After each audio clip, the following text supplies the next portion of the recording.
ॐ श्री गणेशाय नमः। ॐ श्री सरस्वत्यै नमः। ॐ श्री वेदपुरुषाय नमः। अथ खड्गन्यासः। ॐ मनोज्योतिर्जुषतामाज्यस्य बृहस्पतिर्यज्ञमिमन्तनोत्वरिष्टं यज्ञगोसमिमं दधातु विश्वे देवास इह मादयन्तामों प्रतिष्ठा। ॐ हृदयाय नमः। अबोध्यग्निः समिधा जनानां प्रतिधेनुमिवायति मुखासम्मा यह्वा इव प्रवयामुज्जिहानाः प्रभानवः सस्रते नाकमच्छा। ॐ शिरसे स्वाहा। मूर्धानन्दिवो अरतिं पृथिव्या वैश्वानरमृत आजातमग्निम्मा कविग्गो सम्राजमतिथिं जनानामासन्ना पात्रं जनयन्त देवाः। ॐ शिखाय वखट। ॐ मर्माणि ते बर्मणाच्छादयामि सोमस्त्वा राजामृतेनानुवस्ताम्मा पुरोर्परीयो वरुणस्ते गृणोतु जयन्तन्त्वानुदेवा मदन्तु। ॐ कवचाय हुम्। ॐ विश्वतश्चक्षुरुत विश्वतो मुखो विश्वतो बाहुरुत विश्वतस्पात सम्बाहुभ्यान्धमति सम्भतत्रेर्द्यावा भूमि जनयन् देव एकः। ॐ नेत्रत्रयाय वौखट। ॐ मानस्तोके तनये मान आयुधिमानो गोकुमानो अश्वे खुरीरिखः मानो वीरान्नुद्रभामिनो बधीरे हविक्मन्तः सदमित्वा हवामहे। ॐ अस्त्राय फट। ध्यानं ध्याये नित्यं महेशं रजतगिरिनिभं चारुचन्द्रावतंसं रत्नाकल्पोज्ज्वलाङ्गं परशुमृगवराभीतिहस्तं प्रसन्नं पद्मासीनं समन्तात् स्तुतममरगणैर्व्याघ्रकृत्यं वसानं विश्वाद्यं विश्वबीजं निखिलभयहरं पञ्चवक्त्रं त्रिनेत्रम्। अथ प्रथमोऽध्यायः। ॐ हरिः ॐ मा गणानां त्वा गणपतिगुं हवामहे प्रियाणां त्वा प्रियपतिगुं हवामहे निधीनां त्वा निधिपतिगुं हवामहे वसो मम आहमजानि गर्भधमा त्वमजासि गर्भधम्मा गायत्री त्रिष्टुप् जगत्यनुष्टुप् पङ्क्त्या सह बृहत्युष्णिहा ककुप्सूचिभिः शम्यन्त्वा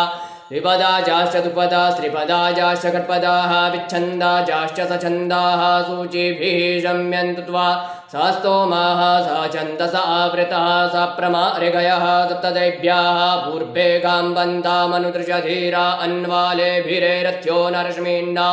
यज्जाग्रतो दूरमुदैति दैवन्त तु सुप्तस तथैवैति दूरङ्गमं ज्योतिकां ज्योतिरेकं तन्मे मनः शिवसङ्कल्पमस्तु।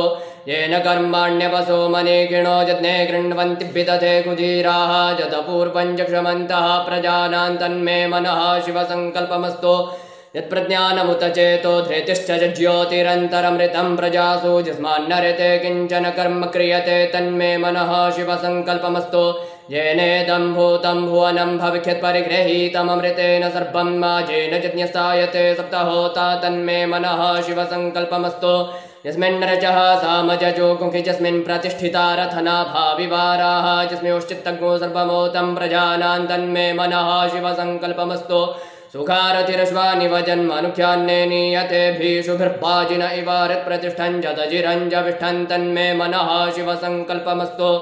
ॐ मा सहस्रशीर्षा पुरुषः सहस्राक्षः सहस्रपात स भूमिज्ञो सर्पतस्पृत्वात्यतिष्ठत शाङ्गुलं मा पुरुष एवेदज्ञो सर्वं यद्भूतं यच्च भाव्यं मा उतामृतत्वस्येषानो जदन्येनातिरोहति। एतावानस्य महिमातोऽध्यायांश्च पुरुषः पादोऽस्य विश्वाभूतानि त्रिपादस्यामृतं दिवि त्रिपादूर्ध्वा उदयत्पुरुषः पादोऽस्येह भवत्पुनः ततोऽभिक्मं विक्रामत्साशनानशने अभि ततो विराट जायत विराजो अधिपुरुषः स जातो अत्यर्च्यत पश्चाद्भूमिमथो पुरः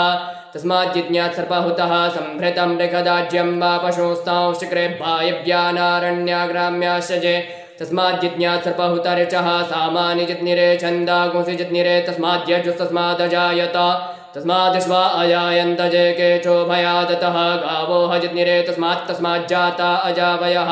तञ्जज्ञं बर्हिः प्रोक्षन् पुरुषं जातं क्रतः तेन देवा अयजन्त साध्यारिकयश्च जे यत्पुरुषं व्यदधोः कतिधाप्यकल्पयन्ना मुखं किमस्यासीत् किं बाहु किमूरोपादा उच्येते।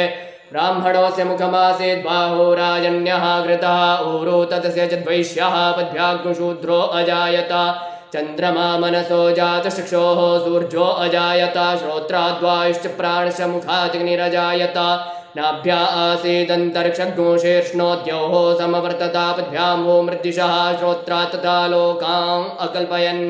यत्पुरुषेण हविखा देवा यज्ञमतन्वतः वसन्तोऽस्यासीदाजङ्ग्रेक्मध्मः शरद्धविः सप्तास्यासन् परिधयस्त्रिः सप्तसमिधः कृताः देवा जित्यज्ञन्तन्वाना अबध्नन् पुरुखं पशुम् यज्ञेन यज्ञमयजन्त देवास्तानि धर्माणि प्रथमान्यासन्न तेह नागं महिमानः सजन्त चित्रपूर्वे साध्याः सन्ति देवाः अद्भ्यः संभृतः पृथिव्यैरसा च विश्वकर्मणः समवर्तताग्रे तस्य त्वष्टाभिदधद्रूपमेति तन्मर्त्यस्य देवत्वमाजानमग्रे वेदाहमेतं पुरुखं महान्तमादित्यवर्णं तमसः परस्तात् तमेव विदित्वाति मृत्युमेति नान्यः पन्था विद्यते अनाय प्रजापतिश्चरति गर्भे अन्तरजायमानो बहुधाभिजायते तस्य योनिं परिपश्यन्ति धीरास्तस्मिन् हतस्थुर्भुवनानि विश्वा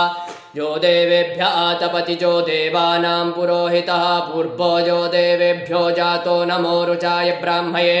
रुचं ब्राह्मं जनयन्तो देवा अग्रे तद्ब्रुवन्नाजस्वैवं ब्राह्मणो विद्यात्यस्य देवा असन्वशे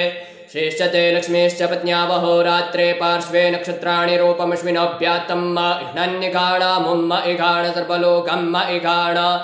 ॐ आशुः शिशानो भृगभो न भीमो घना घनः क्षोभणश्चर्खणीनाम् सङ्क्रन्दनो निमिष एकवीरः शतघूसेन अजयत्साकमिन्द्रः सङ्क्रन्दनेन निमिषेण जिष्णुना जुत्कारेण तुष्यवनेन धृष्णुना तदिन्द्रेण जयत तत्सहध्वञ्जुधो नर इकुवस्तेन पृष्णा स इकुवस्तैः स निखङ्गिभिर्पशि सग्गुसृष्टा स युध इन्द्रो गणेन सग्गुसृष्टजित् सोमपाबाहुषर्जुक्रधन्वा प्रतिहिताभिरस्ता बृहस्पते परिदीया रथेन रक्षोः मित्राौ अपबाधमानः प्रभञ्जन्सेनाः प्रमृणो जुधाजयन्नस्माकमेध्यविता रथानाम्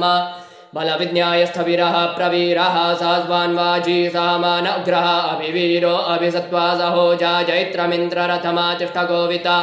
गोत्रभिदं गोविदं वज्रबाहुञ्जयन्तमज्मप्रमृणन्तमोजसा इमग्गुंसजाता अनुवीरयध्वमिन्द्रग्गुंसखायो अनुसग्गुरभध्वम् अभिगोत्राणि सागाहमानोदयो वीरः शतमन्युरिन्द्रः दुष्यवनः प्रेतनाखाडयुध्योऽस्माकग्गुंसेना अवतु प्रयुत्सो इन्द्रासान्नेता बृहस्पतिर्दक्षिणा यज्ञः पुर एतु सोमः देवसेनानामभिभञ्जतीनां जयन्तीनां मरुतो जन्तुग्रह्म इन्द्रस्य पृष्णो वरुणस्य राज्ञ आदित्यानां मरुता कुशर्त उग्रह्म महामनसां भुवनच्यवानां घोघो देवानां जयतामुदस्थात उद्धरगयमघवन्नायुधान्युत्सत्वनां मामगानां मनाकुसे उद्वृत्रहन् बाजिनां बाजिनान्युत्रथानां जयतां जन्तुघोघाः अस्माकमिन्द्रः समृते खुध्वजे कुस्माकञ्जा इगवस्ता जयन्तु अस्माकं वीरा उत्तरे भवन्तु स्माउ उदेवा अवतावेको अमेघाञ्चित्तं प्रतिलोभयन्ति गृहाणाङ्गान्यप्वे परेहि अभिप्रेहि निर्धारतु शोकैरन्धेनामित्रास्तमसा सजन्ताम् अवसृष्टा परापत शरभ्ये ब्रह्मसघोषिते गच्छा मित्रान् प्रपद्यस्व मामीकां कञ्चनोच्छिकः प्रेता जयता नर इन्द्रो वः शर्म चक्षतो उग्रावः सन्तु बाहवो नाधृख्या यथा सथा असौ जासेना मरुतः वरेखामभ्यैति न ओजसा स्पर्धमाना ताङ्गुहत तमसापप्रतेन जथामि अन्यो अन्यन्न जानन्न यत्र बाणाः सम्पतन्ति कुमाराभिषिका इव तन्न इन्द्रो बृहस्पतिरदितिः शर्म यच्छतु विश्वाः शर्म यच्छतु मर्माणि दे बर्मणाच्छादयामि सोमस्त्वा राजामृतेनानुवस्ताम् उरोद्भरीयो वरुणस्ते गृणोतु जयन्तन्त्वानुदेवा मदन्तु ॐ बिभ्राट् बृहद्विपतु सौम्यं मध्वायुर्दधत्यन्यपतावविरुतं भातजूतो जो अभिरक्षति त्मना प्रजाः पुपोख पुरुधाभिराजति उदित्यञ्जातवेदसं देवं वहन्ति केतवः दृशे विश्वाय सूर्यं जैनापावकचक्षसा भुरण्यन्तञ्जनाौ अनु त्वं वरुण पश्यसि दैव्यावध्वर्जु आगतगोरथेन सूर्यत्वचा मध्वाजज्ञगोसमञ्जाथे तं प्रत्नथायम्बेन चित्रं देवानां मातं प्रत्नथा पूर्वथा विश्वथेमथा ज्येष्ठता तिम्बरहि गतकुस्वर्विदं प्रतीचीनं व्रजनन्दोहसे धुनिमाशुञ्जयन्तमनुया सुप्रथसे अयम्बेनश्चोदयत् प्रश्निगर्भाज्योतिर्जरायुरजसोऽभिमाने इममपाग्मुसङ्गमे सूर्यस्य शिशुन्नपि प्रामतिभिरिहन्ति चित्रं देवानामुदगादनीकं चक्षुरं मित्रस्य वरुणस्याग्नेः आप्राद्या वा पृथिवी अन्तरिक्षगो सूर्य आत्मा जगतस्य सुखश्च आन इडाभिर्विदधे सुषस्ति विश्वानरः सविता देव एतु अभियथा जुवानो मत्सधानो विश्वं जगदभिवित्वे मनीखा यादत्यागच्च प्रत्रहन्नुदगा अभिसूर्जासृबन्तदिन्द्रते वशे तरणिर्विश्वदर्शतो ज्योतिकृतसि सूर्जा विश्वमाभासि रोचनं मा तत्सूर्यस्य देवत्वं तन्महित्वं मध्याकृतोर्भिततग्गो सञ्जभार जते दयुक्तहरितः सधस्तादाद्रात्रि भासस्तनुते सिमस्मै तन्मित्रस्य वरुणस्याभिचक्षे सूर्यो रूपं गृणुते द्योरूपस्थे अनन्तमन्यदृषदस्य पाजः कृष्णमन्यद्धरितः सम्भरन्ति मण्महां असि सूर्यवडादित्यमहां असि मास्ते सतो महिमापनिष्यते धा देवमहां असि मट्सूर्यश्रवसा महां असि सत्रा देवमहां असि मह्ना देवानाम सूर्यः पुरोहितोऽभ्युज्योतिरदाभ्यम् श्रायन्त इव सूर्यं विश्वेदिन्द्रस्य भक्षदा वसूनि जाते जनमान ओजसा प्रतिभागन्नदीधिमा अद्या देवा उदिता सूर्यस्य निरग्मुहसः विवृता निरवद्याता तन्नो मित्रो वरुणो मामहन्तामदितिः सिन्धुः पृथिवी उतद्यौः आकृष्णेन रजसा वर्तमानो निवेशयन्नमृतं मर्त्यं च हिरण्ययेन सविता रथेन देवो जाति भुवनानि पश्यन् ॐ भू ॐ भ्वः ॐ स्वः ॐ मा नमस्ते रुद्रमन्यव उतोतैकवे नमः बाहुभ्यामुतते नमः जाते रुद्रशिवा तनूरघोरा पापकाशिनी तया नस्तन्वा शन्तमया गिरिशन्तापि चाकशीः यामि खुङ्गिरिशन्तः हस्ते विवर्ग्यस्तवे शिवाङ्गिरित्रतां कुरु माहिग्गोसीः पुरुखं जगता शिवेन पचसा त्वा गिरिशाच्छा वदामसि यथा नः सर्पमिज्जगदेक्ष्मको सुमना असता अध्यवोचदधिवक्ता प्रथमो दैव्यो विकका अयोश्च सर्पाञ्चं भयन् सर्वाश जातु धान्यो धराचीः परासुवा असौजस्ताम्रो अरुण उत बुभ्रुः सुमङ्गलः जय चैनग्गो रुद्रा अभितो दिक्षुश्रिताः सहस्रशो वैखाग्मुहेड ईमहे असौजो वसर्पति नीलग्रीवो विलोहितः उदैनं गोपा अदृशरण्यदृशरण्युदहार्जः सदृष्टो मृडयातिनः नमोऽस्तु नीलग्रीवाय सहस्राक्षाय मीढुके अथोजे अस्य सत्त्वानो हन्तेभ्यो करन्नमः प्रमुञ्च धन्वनस्तमुभयोराज्ञोर्जाम्बाजाश्चते हस्तैखवः पराता भगवो पप विजयन्धनुः कपर्दिनो विशल्यो बाणवां उत अनेशन्यस्य जा इकव आभुर्स्य निखङ्घधिः जाते हेतिर्मे धुष्टमहस्ते बभूवते धनुः तयास्मान् विश्वतस्तुमयक्ष्मया परिभुजा परिते धन्वनो हेतिरस्मान् वृणक्तु विश्वतः अथो ज इकुदिस्तवारे अस्मन्निधेहितं मा अवतत्यधनुष्वग्गो सहस्राक्षशते कुदे निशीर्जशल्यानां मुखा शिवो नः सुमना भव नमस्त आयुधायानातताय धृष्णवे उभाभ्यामुदते नमो बाहुभ्यां तव धन्वने मानो महान्तमुतमानो अर्भगं मान उक्षन्तमुतमान उक्षितं मानो पदीः पितरं मोदमादरं मानः प्रिया सन्वो रुद्ररीरिकः मानस्तोकेतनये मान आयुगिमानो गोकुमानो अश्वे कुरीरिकः मानो वीरानुद्रभामिनो बधीरे हविकमन्ता सतमित्वा हवामहे नमो हिरण्यबाहवे सेनान्ये दिशां च पतये नमो नमो वृक्षेभ्यो हरिकेशेभ्यः पशूनां पतये नमो नमः पिञ्जराय त्विकीमते पतीनां पतये नमो नमो हरिकेशायोपवीतिने पुष्टानां पतये नमो नमो बभ्लुषाय व्याधिनेन्नानां पतये नमो नमो भवस्य हेत्यै जगतां पतये नमो नमो रुद्राय तथायने क्षेत्राणां पतये नमो नमः सूताय हन्त्यै वनानां पतये नमो नमो रोहिताय स्तपतये वृक्षाणां पतये नमो नमो भुवन्तये भारिवस्कृताय खदीनां पतये नमो नमो मन्त्रिणे वाणिजाय कक्षाणां पतये नमो नमः उच्चैर्घोखाय क्रन्दयते पत्तीनां पतये नमो नमः कृत्स्नाय तया धावते सत्त्वनां पतये नमो नमः सामानाय निव्याधिना व्याधिनीनां पतये नमो नमो निकङ्गिणे ककुभायस्तेनानां पतये नमो नमो निचैरवे परिचरायारण्यानां पतये नमो नमो पञ्चते परिपञ्चते स्थायूनां पतये नमो नमो निकङ्गिण इकुतिमते तस्कराणां पतये नमो नमः श्रृगायिभ्यो जिघाकुसद्भ्यो मृणतां पतये नमो नमो सिमद्भ्यो नक्तञ्चरद्भ्यो विकृन्तानां पतये नमः नम उष्णीखिणे गिरिचराय कुलुञ्चानां पतये नमो नम एकुमद्भ्यो धन्वायभ्यश्च वो नमो नम आतन्वानेभ्यः प्रतिददानेभ्यश्च वो नमो नम आयच्छद्भ्यो सद्भ्यश्च वो नमो नमोऽभ्यसृजद्भ्यो विद्यद्भ्यश्च वो नमो नमः स्वपद्भ्यो जाग्रद्भ्यश्च वो नमो नमः शयानेभ्यः आसीनेभ्यश्च वो नमो नमस्तिष्ठद्भ्यो धावद्भ्यश्च वो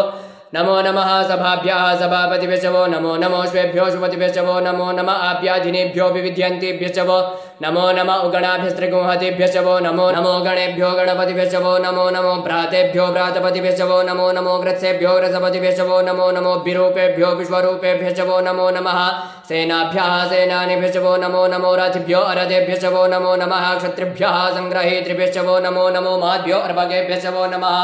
नमस्तक्षभ्यो रथकारेभ्यश्च वो नमो नमः कुलालेभ्यः कर्मारेभ्यश्च वो नमो नमो निगातेभ्यः पुञ्जष्टेभ्यश्च वो नमो नमः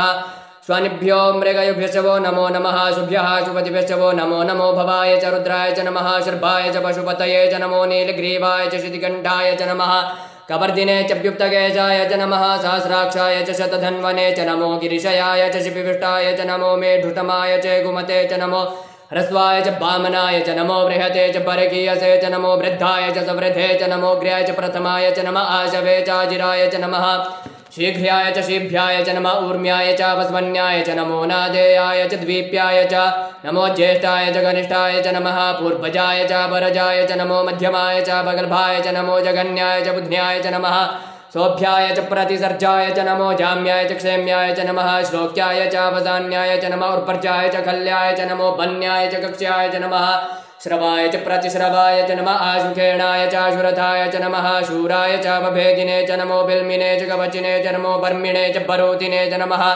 श्रुताय च श्रुतसेनाय च नमो दुन्दुभ्याय च हनन्याय च नमो धृष्णवे च प्रमृषाय च नमो निगङ्गिणे च कुधिमते च नमस्तीक्ष्णे कवे च आयुधिने च नमः स्वायुधाय च सुधन्वने च नमः श्रुत्याय च पत्याय च नमः काट्याय च नीप्याय च नमः कुल्याय च सरस्याय च नमो नादेयाय च भैषन्ताय च नमः कूप्याय च वट्याय च नमो वीध्याय च तप्याय च नमो मेघ्याय च विद्युत्याय च नमो बर्ह्याय च वर्घ्याय च नमो पात्याय च रेग्म्याय च नमो पास्तभ्याय च पास्तुभाय च नमः सोमाय च रुद्राय च नमस्ताम्राय च अरुणाय च नमः शङ्गवे च पशुपतये च नमः उग्राय च भीमाय च नमो अग्रे वधाय च दूरे वधाय च नमो हन्त्रे च हनीयसे च नमो प्रक्षेभ्यो हरिकेशेभ्यो नमस्ताराय नमः शम्भवाय च मयो भवाय च नमः शङ्कराय च महेश्वराय च नमः शिवाय च शिवतराय च नमः वार्जाय च वार्जाय च नमः प्रतरणाय चोत्तरणाय च नमस्तीर्थ्याय च गोल्याय च नमः शुभ्याय च फेन्याय च नमः श्रीगत्याय च प्रवास्याय च नमः किग्घोशिलाय च क्षयणाय च नमः गवर्धिने च पुलस्तये च नमः हिरण्याय च प्रपथ्याय च नमो ब्रज्याय च गोष्ठ्याय च नमस्तल्प्या यजगेशाय च नमो रेदज्जाय च निवेक्ष्याय च नमः काट्याय च गवरेष्ठाय च नमः शुक्याय च हरित्याय च नमः पाग्मुसभ्याय च रजस्याय च नमो लोप्याय च लोप्या च नमः ऊर्भ्याय च सूर्भ्याय च नमः पर्णाय च पर्णशताय च नमः उद्गुरमाणाय च विघ्नते च नमः आगिदते च प्रगिदते च नमः इकुकृद्भ्यो धनुकृद्भ्यश्च वो नमो नमो वागिरिगेभ्यो देवानाग्मुहृदयेभ्यो नमो विचिन्वत्येभ्यो नमो विष्णुत्येभ्यो नमः आनिर्हतेभ्यः द्रापे अन्धसस्पते दरिद्रनीललोहित आसां प्रजानामेकां पशूनां माभेर्मारोङ्मोचनः किञ्चना ममता हिमा रुद्राय तवसे कवर्धिने क्षयद्वीराय प्रभरामहे मतिः जताशमसद्विपदे च दुपदे विश्वं पुष्टं ग्रामे अस्मिन्ननातुरं मा याते रुद्रशिवा तनुः शिवाभ्विश्वाहा भेखजी शिवा ऋतस्य भेखजी तया नो मृडजीवसे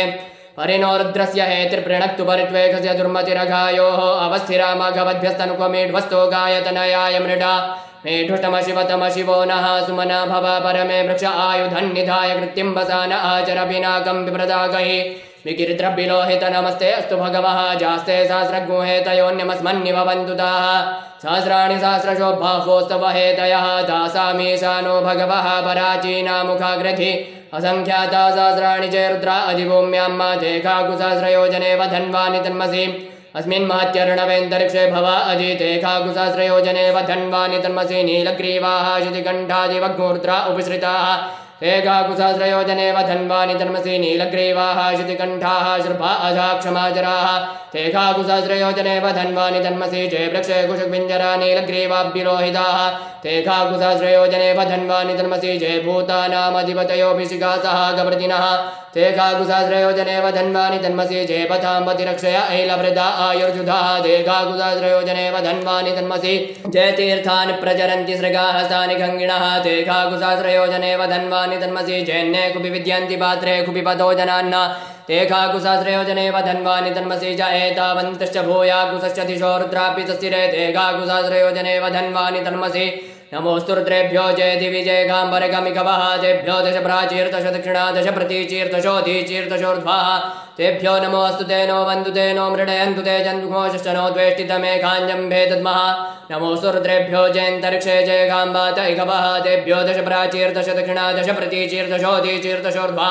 तेभ्यो नमोऽस्तु ते नो वन्दु ते नो मृडयन्तु ते जन्तुघोषश्चनो द्वेष्टितमे काञ्जम्भे तद्मः नमोऽस्तु रुद्रेभ्यो जय पृथिव्यां जय कामन्नमिकवः तेभ्यो दश प्राचीर्दश दक्षिणा दश प्रतीचीर्दशोदीचीर्दशोर्ध्वा तेभ्यो नमोऽस्तु ते नो वन्तु ते नो मृडयन्तु ते जन्तुघोषश्चनो द्वेष्टितमे काञ्जम्भे तद्मः ॐ भू ॐ भ्वा ॐ स्वा ॐ मा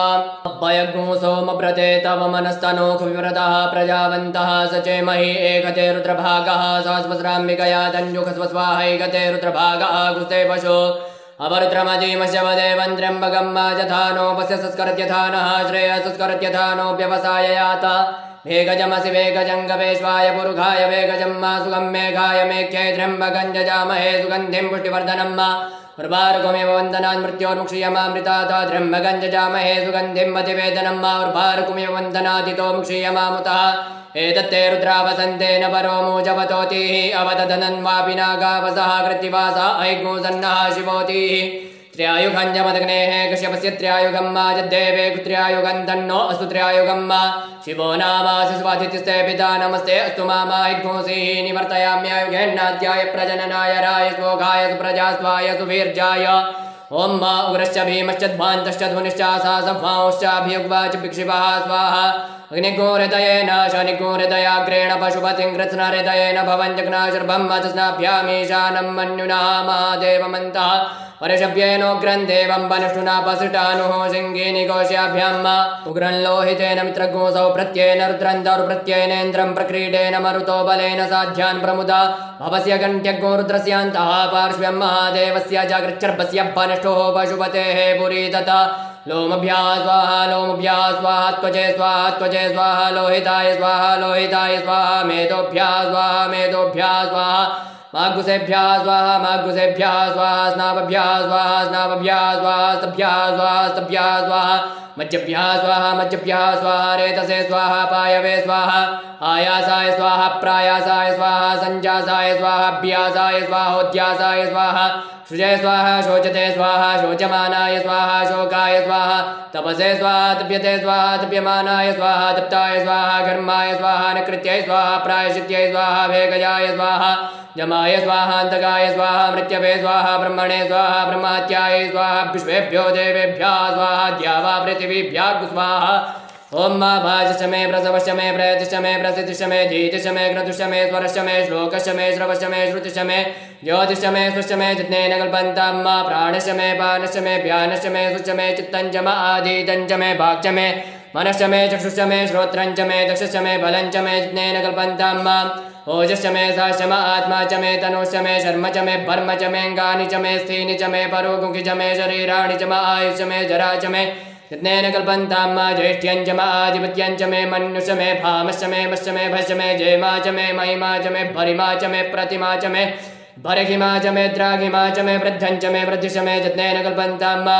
सत्यं च मे श्रद्धा च मे जगच्च मे धनं च मे विश्वं च मे महाश मे क्रीडा च मे मोदश मे जातं च मे जनिक्यमाणं च मे सूक्तं च मे सुकृतं च मे जित्नेन कल्पन्तां मा ऋतं च मे मृतं च मे यक्ष्मं च मे नामयच्च मे जीवादुश्च मे दीर्घायुत्वं च मे नमित्रं च मे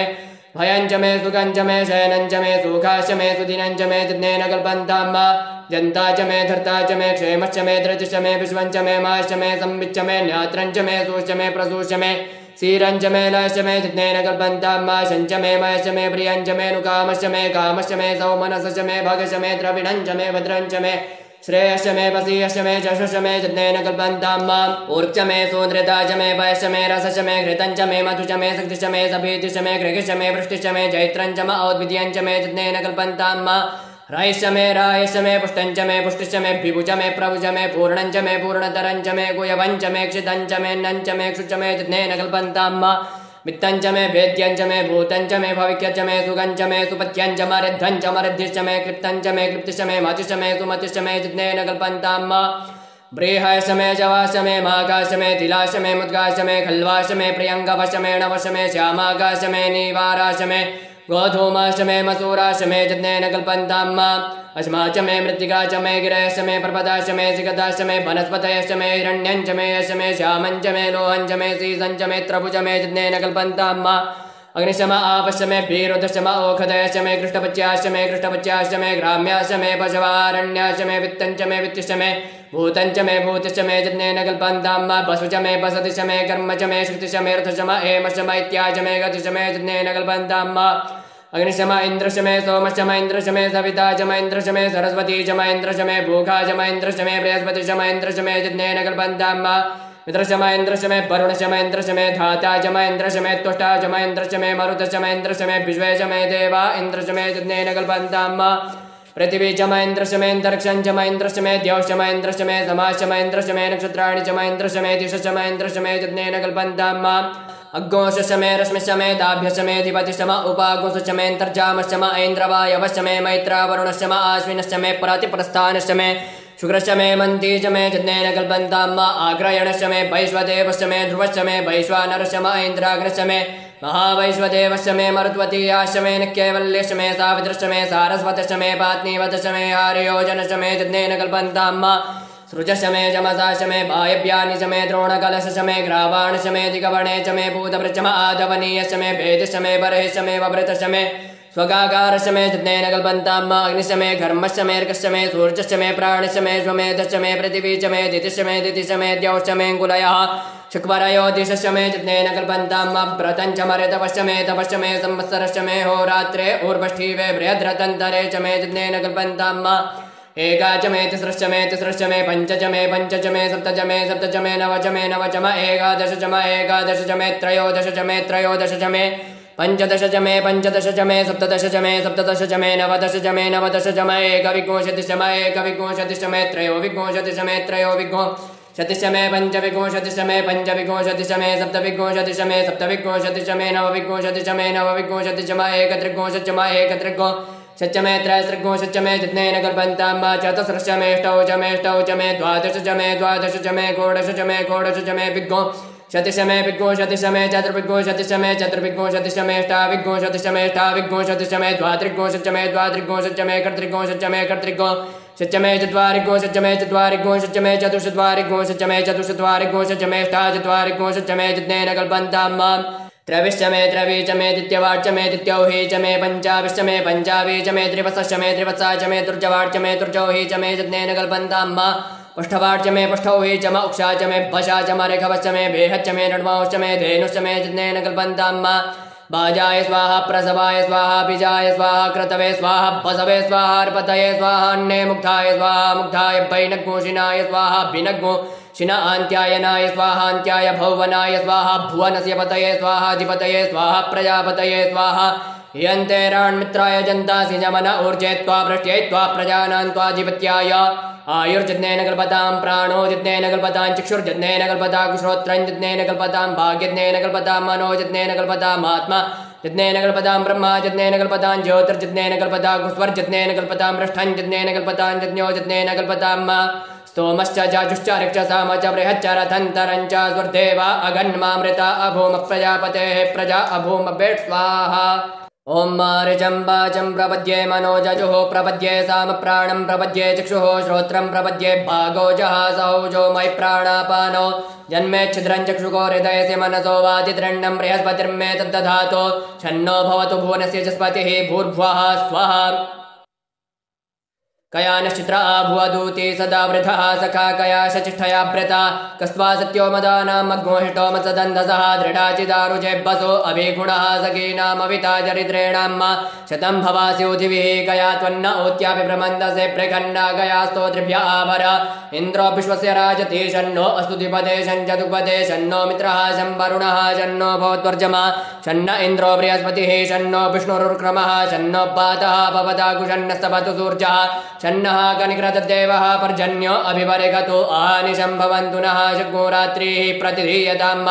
शन्न इन्द्राग्नि भवतामवोभिः शन्न इन्द्रावरुणारातहव्या शन्न इन्द्राभूषणाभाजसातौषमिन्द्रा सोमा सुविताय शञ्जोः शन्नो देवीरभिष्टय आपो भवन्तु पीतये शञ्जोरभिस्रवन्तु नः स्योना पृथिविनो भवानृक्षरा निवेशने यच्छानः शर्म सप्रथाः आपोहिष्ठामयो भुवस्तान ऊर्जे दधातना महेरणाय चक्षसे यो वः शिवतमो रासस्तस्य भाजयते हनः उषतीरिव मातरः तस्मा अरङ्गमामवोजस्य क्षयाय जिन्वता आपो जनयता जनः द्यौः शान्तिरन्तरिक्षगो शान्तिः पृथिवी शान्तिरापः शान्तिरोगदयः शान्तिः वनस्पतयः शान्तिर्विश्वे देवाः शान्तिर्ब्रह्म शान्तिः सर्वज्ञो शान्तिः शान्तिरेव शान्तिः सामा शान्तिरेधि धृते द्रग्गो हमा मित्रस्य मा चक्षुषा सर्वाणि भूतानि समीक्षन्तः मा मित्रस्याञ्चक्षुषा सर्वाणि भूतानि समीक्षे मित्रस्य चक्षुषा समीक्षामहे धृते द्रग्गो हमा ज्योक्ते सन्द्रशुजिभ्या संज्योक्ते सन्द्रशुजिभ्या सम्मा नमस्ते हरसे शोचिके नमस्ते अस्वर्जिके अन्याउस्ते अस्मत्तवन्तु हेतयः पावको अस्मभ्यग्गो शिवो भव नमस्ते अस्तु विद्युते नमस्ते स्तनयित्नवे नमस्ते भगवन्नस्तु जतः स्वः समीहसे यतो यतः समीहसे ततो नो अभयं कुरु शन्नः कुरु प्रजाभ्यो भयन्नः पशुभ्यः सुमित्रिया न आप ओखदयः सन्तु दुर्मित्रियास्तस्मै सन्तु जोऽस्मान् द्वेष्टिजञ्जभयं जुग्मः तच्चक्षुर्देवहितं पुरस्ताच्क्रमुच्चरत पश्येम शरदः शतं जीवेम शरदः शतको शृणुयाम शरदः शतं प्रप्रभाम शरदः शतमदीनाः स्याम शरदः शतं भूयश्च शरदः शतात ॐ स्वस्ति न इन्द्रो वृद्धश्रवाः स्वस्ति नः पूषा विश्ववेदाः स्वस्ति नस्तार्क्ष्यो अरिष्टनेमिः स्वस्ति नो बृहस्पतिर्दधातु ॐ पयः पृथिव्यां पय ओखधि कुपयो दिव्यन्तरिक्षे पयोधाः पयस्पतिः प्रदिशः सन्तु मशम्मा ॐ विष्णोरराडमसि विष्णोः अष्टप्त्रेस्थो विष्णोः स्योरसि विष्णोर्ध्रुवोऽसि वैष्णवमसि विष्णवे त्वा ॐ अग्निर्देवता भातो देवता सूर्यो देवता चन्द्रमा देवता बसवो देवता रुद्रा देवता दित्या देवता मरुतो देवता विश्वे देवा देवता बृहस्पतिर्देवतेन्द्रो देवता वरुणो देवता ॐ सद्यो जातं प्रपद्यामि सद्यो जाताय वै नमो नमः भवे भवेनाति भवे भवस्य मां भवोद्भवाय नमः वामदेवाय नमो ज्येष्ठाय नमः श्रेष्ठाय नमो रुद्राय नमः कालाय नमः कलविकरणाय नमो बलविकरणाय नमो बलाय नमो बलप्रमथनाय नमः सर्वभूतदमनाय नमो मनोन्मनाय नमः अघोरेभ्यो घोरघोरतरेभ्यः सर्वेभ्यः सर्वशर्वेभ्यो नमस्ते अस्तु रुद्ररूपेभ्यः तत्पुरुषाय विद्महे महादेवाय धीमहि तन्नो रुद्रः प्रचोदयात् ईशानः सर्वविद्यानामीश्वरस्वरभूतानां ब्रह्माधिपतिर्ब्रह्मणोऽधिपतिर्ब्रह्मा शिवो मे अस्तु सदा शिवो शिवो नाम स्वधितिस्ते पिता नमस्ते अस्तु मामायज्ञोऽसीः निवर्तयाम्यायुकेन्नाध्याय प्रजननाय राय स्पोघाय सुप्रजास्त्वाय सुवीर्जाय ॐ विश्वानि देव सवितर्दुरितानि परासु वा यद्भद्रन्तन्न आसु वा ॐ द्यौः शान्तिरन्तरिक्षगो शान्तिः पृथिवी शान्तिरापः शान्तिरोगदयः शान्तिः वनस्पतयः शान्तिर्विश्वे देवाः शान्तिर्ब्रह्म शान्तिः सर्वगो शान्तिः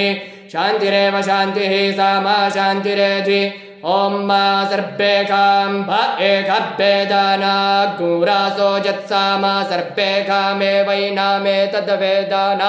गूरासेनाभिखिञ्चति